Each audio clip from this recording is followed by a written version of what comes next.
Hello बच्चों, कैसे हो आप। आज आपको हम फैक्टर करना सिखाएंगे। ठीक है, एक फैक्टर मैंने एक वीडियो डाल रखी है, उसमें मैंने विदाउट इसमें एक्स स्क्वायर से पहले कुछ नहीं है वो वाली वीडियो डाली है और एक ही डाली है, क्योंकि बच्चे क्या बहुत सारे कब से कंफ्यूज हो जाते हैं कि ये वीडियो ये वाला फैक्टर कैसे होगा कि इसमें एक्स आ जाए। तो मैं आपको बहुत इजी तरीके से फैक्टर करना सिखाऊंगा। अगर नहीं सीखे ना तो आप मुझे कमेंट करके बताना। ठीक है, बहुत इजी तरीके से बताऊंगा। चलो स्टार्ट करते हैं। देखो, मैंने पहली जो वीडियो डाली थी उसमें बताया था कि अगर एक्स स्क्वायर से पहले कोई नंबर होगा, कोई भी नंबर होगा, तो आप क्या करोगे, उसकी इसमें मल्टीप्लाई कर दोगे।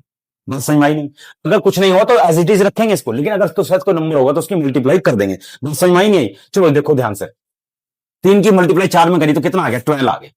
अब हमने क्या करना है कि हमने 4 के फैक्टर नहीं करने हैं, हमने करने 12 के फैक्टर।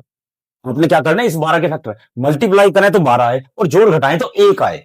याद रखना, जब ये फैक्टर में इस साइड में लिखा होगा जो भी कि मल्टीप्लाई करें तो ये नंबर आना चाहिए और जोड़े घटाएं तो ये नंबर आना चाहिए, लेकिन इससे पहले एक नंबर है उसकी मल्टीप्लाई इसके अंदर हम कर देंगे। बात समझ में आई नहीं है? क्लियर होगी बात? तो मल्टीप्लाई करें तो 12 आए और जोड़े घटाएं तो 1 आए। तो हम वही नंबर दिखाई दे रहा हमें, 4 गुना 3 तो कितना आ गया, 12।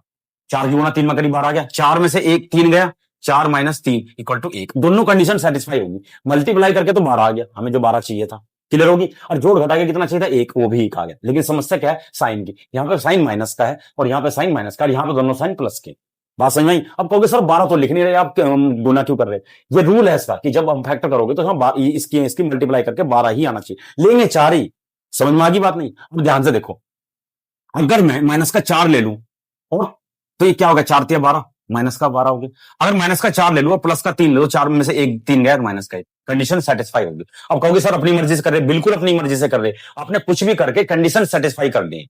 देखो, -4 में से 3 गया, 1 बच गया और 4 की गुना 3 में करी 12। बात समझ में आई नहीं? बहुत सारे टीचर अपने हिसाब से अच्छा भी कराते हैं, ऐसा नहीं कि मैं उनको गलत नहीं बोल रहा कि वो गलत कराते हैं या उनका समझाया नहीं आता। मेरे थोड़े मेथड अलग है। ठीक है, मैं बहुत इजी तरीके से करा रहा हूं उसको। बात समझ में आई नहीं? उनका भी अच्छा है ना? मैं ये मानता हूं कि मेरा थोड़ा इजी तरीका है, बाकी हो सकता है उनका भी अच्छा तरीका हो। ठीक है जी। अब देखो नेक्स्ट, अब हमने क्या करना है, स्टार्टिंग में 3x² तो एज इट इज लिखेंगे स्टार्टिंग का, और माइनस का 4 एज इट इज लिखेंगे। तो शुरू का एज इट इज लिखेंगे, लास्ट का एज इट इज लिखेंगे। ये जो फैक्टर आए ये हमने बीच में यहां भर देने हैं। चलो ये भरो। तो पहले 3 ले लूंगा मैं, तो प्लस का 3x और माइनस का 4x। अब कहोगे सर पहले तो 4 लिखा था आपने, 3 मर्जी है भाई, ये बहुत हो, 3 में से 4 घटाओ या 4 में से 3 घटाओ, बात आंसर तो एक ही आना है। तो ऐसे मैं पहले 3 ले लूं यार।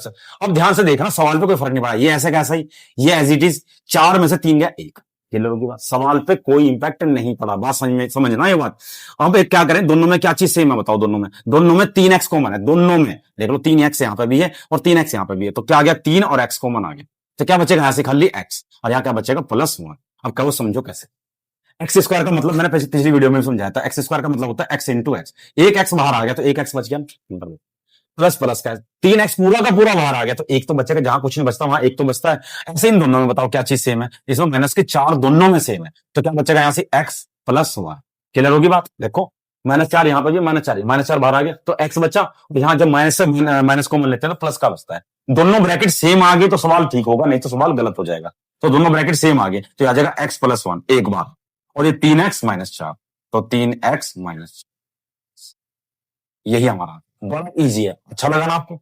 एक बार मेरी वीडियो को पॉज करके देखना, दोबारा देखना है वीडियो को, आपको बहुत इजी तरीके, हर सवाल में सिर्फ यही मेथड लगाना है कि मल्टीप्लाई करें तो ये लास्ट करना चाहिए, और जोड़ो या घटाएं। अर्जेंट ऐसा नहीं कि आप जोड़ो ही जोड़ो, घटाओ या जोड़ो, जो मन करे आपका, वो बीच वाला नंबर आना चाहिए। लेकिन इससे पहले कोई नंबर होगा तो मल्टीप्लाई करके लिखेंगे, वो गुना करेंगे उससे, और फैक्टर भी उसके करेंगे, लेकिन लिखेंगे 4 ही। बात समझ में आई? ये एक बच्चों को थोड़ा डिफिकल्ट लगता था क्वेश्चन, ये 2 क्वेश्चन मैंने करा, एक वीडियो मैंने पहले डाल रखी है, ठीक है, और एक ये 2 वीडियो मैंने डाल ली है। आप दोनों वीडियो को विजिट करके देख सकते हैं, मेरे चैनल पर पड़ी है। Thank you very much.